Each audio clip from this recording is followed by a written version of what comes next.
Next हम लोगों ने एब्स्ट्रैक्ट मॉडल का नेक्स्ट वाला जो पार्ट है उसमें साइंटिफिक रिसर्च के बारे में आ रहा है। उसके बाद इसके कुछ हमारे पास एडवांटेजेस आ जाते हैं और इसकी एग्जांपल्स जो हैं रहती है उनके बारे में डिस्कस करेंगे। साइंटिफिक रिसर्च की बात करें तो साइंटिफिक रिसर्च साइंस से निकला हुआ है, यानी इसके अंदर कोई ना कोई साइंस की चीज़ें यूज़ हो रही हैं, कोई ना कोई रिसर्चेज यूज़ हो रही हैं। जैसे अगर मैं नेचुरल फिनोमिना की बात करती हूँ तो इसमें हमारे पास हमारा बायोलॉजिकल प्रोसेसिंग जो भी होती हैं, जो भी क्लाइमेट्स के बारे में आता है, एटमॉस्फेयर के बारे में आता है, जो नेचुरल चीज़ें होती हैं उन सब के बारे में आता है। तो वो कोई ना कोई ऑब्वियसली एक तो हमारा इसका कुरान पाक में भी तो जिक्र है और दूसरा ये कि हमारे साइंटिफिक रिसर्च भी इस पर बहुत ज़्यादा है और वो इन चीज़ों को इम्प्रूव करने में, उन चीज़ों को प्रूफ करने में लगी हुई हैं। ठीक है, तो यहाँ पर लिखा हुआ है mathematical models to predict and simulate the natural phenomena. जितने भी नेचुरल फिनोमिना होते हैं उनके जो उन मॉडल्स उनको सिमुलेट करने के लिए, उनको प्रिडिक्ट करने के लिए हम लोग मैथमेटिकल मॉडल्स यूज़ करते हैं। मैथमेटिकल मॉडल्स क्यों यूज़ करते हैं, हमने इस मॉडल में पढ़ा था। ये हमारे एब्स्ट्रैक्ट मॉडल की टाइप है कि ये जो है ये कोई ना कोई इक्वेशन, इसकी इक्वेशंस का, डिफरेंट फार्मूलाज का, डिफरेंट ऑपरेटर्स का यूज़ करते हुए हमारे जितने भी नेचुरल फिनोमिना होते हैं, उनके जो बिहेवियर्स होते हैं, उनके जो भी प्रोसेसेस होते हैं, उनको सिमुलेट करने के लिए यूज़ किया जाता है। फिर abstract model simplify complex real world system bye focus on essential elements या एसेंशियल फीचर्स के ऊपर। मैंने आप लोगों को स्टार्टिंग में ही कहा था एब्स्ट्रैक्ट मॉडल में कि आप लोगों ने इसकी जो डेफिनेशन होती है उसके ऊपर फोकस करना है, क्योंकि जब हम लोग इसकी डेफिनेशन कर लेते हैं तो ये पूरे के पूरे मॉडल के अंदर हम लोगों ने यही दो बातें जो है वो बार बार रिपीट हो रही हैं कि एक तो ये कि हमारे जितने भी कम्प्लेक्स सिस्टम होते हैं उनको सिंप्लीफाई करता है। और सिंप्लीफाई कैसे करता है कि उसके जो एसेंशियल एलिमेंट्स होते हैं उनके ऊपर फोकस करके और फिर उनके जितने भी इररेलेवेंट या नॉन एसेंशियल पार्ट्स होते हैं, जो डिटेल्स होती हैं, उनको इग्नोर कर देते हैं। तो इसी तरह एब्स्ट्रैक्ट मॉडल्स के बारे में यही है कि simplify complex real world system by focusing on essential features. They are conceptual representation using symbols, equation और डायग्राम। ये जो है ये हमारी UML डायग्राम्स और डाटा फ्लो डायग्राम्स के अंदर हम लोगों ने डिस्कस किया। These models aim to capture fundamental principle application to various scenarios के ऊपर। अब ये सारी बातें वही लिखी हुई हैं मैथमेटिकल मॉडल्स के बारे में, ग्राफिकल मॉडल्स के बारे में, एक्सट्रैक्ट मॉडल के बारे में।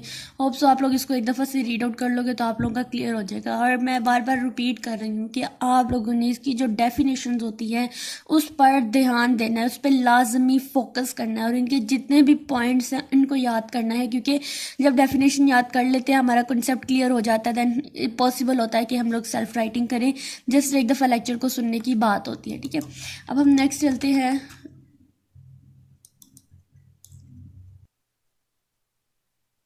बाद इसकी करेक्टरिस्टिक्स पढ़ेंगे एब्स्ट्रैक्ट मॉडल की। तो हमने अपने पॉइंट्स में पढ़ा था कि इसके अंदर 5 किस्म की करेक्टरिस्टिक्स आती हैं। एक सिंप्लीफिकेशन आता है, दूसरा जनरलाइजेशन आता है, high level representation, conceptual representation, idealisation. अब इनके अंदर भी वही बातें हैं जो हमने एब्स्ट्रैक्ट मॉडल की डेफिनेशन में पढ़ा था। सिंप्लीफिकेशन में वही बातें कि हम लोगों ने फोकस करना है द मोस्ट क्रिटिकल एस्पेक्ट और relationship within a system और कंसेप्ट के अंदर, ताकि हम लोग जो रियल वर्ल्ड कम्प्लेक्सिटी है उसको सिंप्लीफाई कर सकें। इसके बाद जनरलाइजेशन, इसके अंदर है they aim to be applicable to various situation rather than being limited to specific instances. High level representation, abstract model provide a bird's eye view of the subject abstracting with low level details for broader understanding। इसका मतलब क्या होता है, birds eyes का मतलब क्या होता है, अगर बर्ड्स आइज को रियल वर्ड में लें तो वो उनकी आई साइड इतनी तेज़ होती है कि मतलब वो इजीली चीज़ों को बहुत अच्छे से अंडरस्टैंड कर लेती हैं, बहुत तेज़ी से चीज़ों को देख लेते हैं।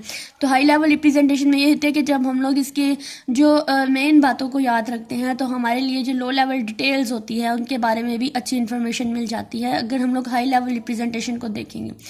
Conceptual representation में instead of physical implementation, abstract model use the concept and symbol to describe the underlying principles or structure.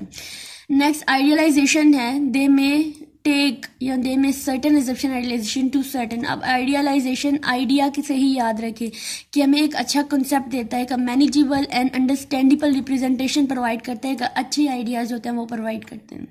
Next इसके एडवांटेजेस आ रहे हैं। अब एडवांटेजेस में क्या है, reduction in application development and reduction in support and maintenance. Application development में reduction में यहाँ का मतलब ये होता है कि जब हम लोग अच्छी वाली मतलब हम एब्स्ट्रैक्ट मॉडल का यूज़ करते हैं तो हमारे एप्लीकेशन डेवलपमेंट में जितने जितनी भी मुश्किल आते हैं, जितनी भी कम्प्लेक्सिटी होते हैं, जब उसके मेन एसेंशियल जो पॉइंट्स होते हैं, एसेंशियल एलिमेंट्स होते हैं, उसकी एसेंशियल एंटिटीज़ होते हैं, उसके ऊपर हम फोकस कर लेते हैं, तो हमारे पास बहुत ईजी हो जाता है कि हम अपने एप्लीकेशन को डेवलप करें, उसको सपोर्ट करें और उसको मेनटेन करें। फिर एफिशिएंट भी ज़्यादा हो जाता है, क्योंकि डाटा स्टोर्स वन, एक दफ़ा हम लोग डाटा को स्टोर करते हैं और फिर उसको मल्टी टाइम्स होते हैं हम लोग यूज़ करते हैं। अब इसकी लिमिटेशन में क्या है, सबसे पहले आता है लिमिटेड फ्लेक्सिबिलिटी और कम्प्लेक्सिटी। इसमें data models can be inflexible, making it difficult to adopt to changing requirements और डाटा स्ट्रक्चर। ये इनफ्लेक्सिबल होता है, यानी इतना फ्लेक्सिबल नहीं होता। अब इसमें इसकी फ्लेक्सिबिलिटी जो वैसे लिमिट करेंगे कि हम लोग जो हैं वही बात है कि हम लोग इसके मेन पॉइंट्स को हाईलाइट करेंगे, बाकी सारी चीज़ों को इग्नोर करेंगे, तो इसकी फ्लेक्सिबिलिटी एक लिमिट में आ जाएगी, इनफ्लेक्सिबल नहीं रहेगा।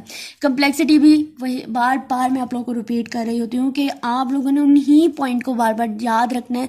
सिर्फ इसकी डेफिनेशन देखिए, हाँ इसको खुद रीड आउट करके देख लीजिए। कम्प्लेक्सिटी को सिंप्लीफाई करता है, जो बहुत मुश्किल होती है चीज़ें उनको पढ़ने में आसान कर देता है हमारे लिए। फिर एब्स्ट्रैक्ट मॉडल की एग्जांपल आ जाती है, 3 एग्जांपल है इसकी, वेदर मॉडल, इकोनॉमिक मॉडल और traffic flow model.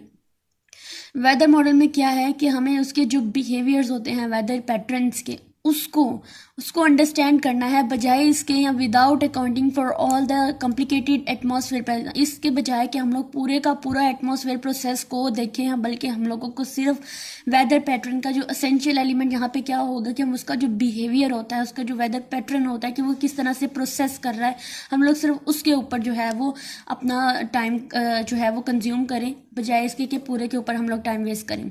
Next economic model, इसमें क्या होता है, an abstract economic model could describe the interaction between the supply and demand without investigation to all the factors inspiring an economy। इसका मतलब है सिर्फ demand और सप्लाई की जो इंट्रैक्शन है उसके ऊपर फोकस करें इकोनॉमिक में, बजाय इसके कि पूरे के पूरे को हम लोग इन्वेस्टिगेट करें, पूरे के पूरे फैक्टर्स को।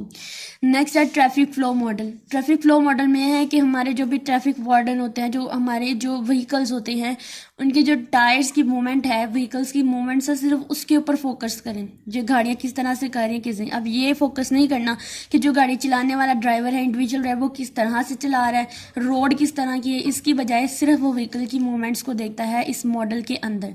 The general flow of traffic and how jumping built up the dissolve, यानी इन सबको देखने की बजाय सिर्फ वो व्हीकल की मूवमेंट्स के ऊपर फोकस रहे। यहाँ पे हमारा एब्स्ट्रैक्ट मॉडल जो है वो कंप्लीट होता है और आप लोगों ने इसको अच्छे से कर लें।